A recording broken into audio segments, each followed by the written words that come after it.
Hello all, క్విక్గా కొత్తిమీర పచ్చడి చేసేదా వచ్చేయండి. అంతకన్నా ముందు మన ఛానల్ సబ్స్క్రైబ్ చేసుకోండి.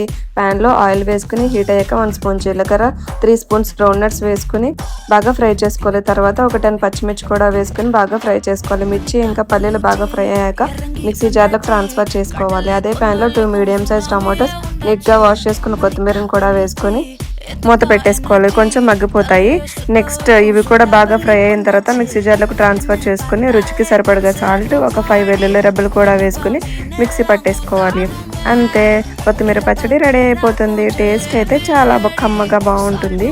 వేడి వేడి రైస్లో గీ వేసుకుని తింటే అబ్బా, చెప్తుంటేనే తినాలనిపిస్తుంది.